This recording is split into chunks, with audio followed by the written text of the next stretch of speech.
एक बार एक भिखारी अपने जीवन को चलाने चुका था, क्योंकि उसे अपने जीवन के लिए भीख मांगना पड़ता था। उसे हर एक चीज़ के लिए भीख मांगनी पड़ती थी। इसी बात को लेकर वह बहुत दुखी रहता था। हर बार यही सोचता कि उसके जीवन में बदलाव कैसे आएगा। यह सोचकर वह निराश हो जाता। वह देखता कि बहुत सारे दुखी लोग, आंखों में आंसू और चिंताओं से परेशान लोग गौतम बुद्ध की ओर जाते हैं, और वापस लौटते समय वे लोग बहुत ही खुश होते थे। यह भिखारी यह नहीं समझ पा रहा था कि गौतम बुद्ध उनके साथ ऐसा क्यों कर रहे हैं कि वे इतने खुश होते जाते हैं। लौटते समय लोगों के हाथों में ना तो ढेर सारे पैसे होते थे और ना ही सोने चांदी के गहने। तो फिर ऐसा क्या होता था कि लोग बुद्ध के पास से लौटते वक्त इतना खुश हो जाते थे। यह सब सोचकर वह भिखारी निर्णय लेता है कि वह महात्मा बुद्ध के पास जाएगा और देखेगा कि वहाँ ऐसा क्या हो रहा है कि लोग उनके पास जाकर इतने खुश हो जाते हैं। वह उनसे मिलने के लिए चल पड़ा। जहाँ बुद्ध मौजूद थे वहाँ बहुत लंबी लाइन लगी हुई थी। वह भिखारी भी उस लाइन में लग गया और अपनी बारी का इंतज़ार करने लगा।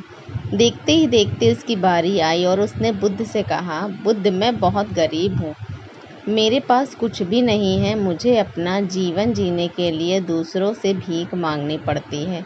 अब आप ही बताइए कि मैं अपने जीवन को कैसे बेहतर कर सकता हूँ। यह सुनकर बुद्ध ने कहा, तुम गरीब नहीं हो, तुम्हें ऐसा लगता है क्योंकि आज तक तुमने कभी किसी के लिए कुछ भी नहीं किया। ना तुमने कभी किसी को दान दिया, न कभी दूसरों के लिए कुछ किया। ये सुनकर भिखारी के मन में एक शंका जागी। अपनी आशंकाओं को दूर करने के लिए भिखारी ने पूछा, मैं तो एक भिखारी हूँ, मैं लोगों को दान कैसे दे सकता हूँ और कैसे लोगों की सहायता कर सकता हूँ।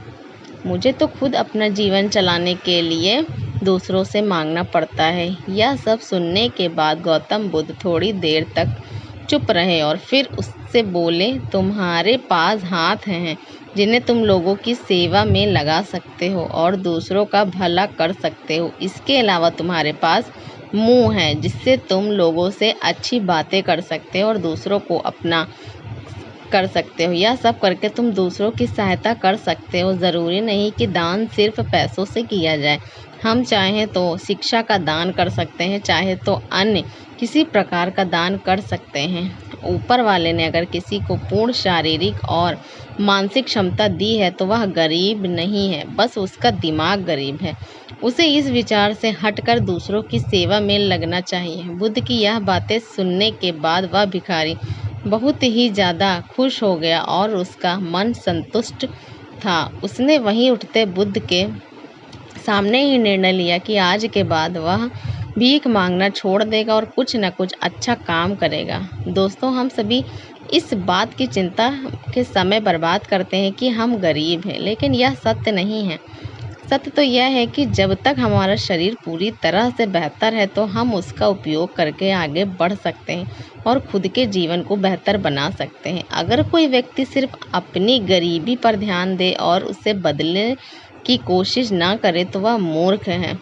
इसके अलावा हमें इस कहानी से यही सीख मिलती है कि दान सिर्फ धन का ही नहीं, शिक्षा, भोजन, अच्छे विचारों का भी किया जा सकता है। अगर आपके पास धन नहीं है तो आप शिक्षा प्रदान कर सकते हैं या फिर आप दूसरों के लिए अच्छे विचारों का प्रसार कर सकते हैं। इन दोनों से अंततः हमारे समाज की भलाई ही होती है और हमारा समाज उन्नति करता है। दोस्तों, कैसे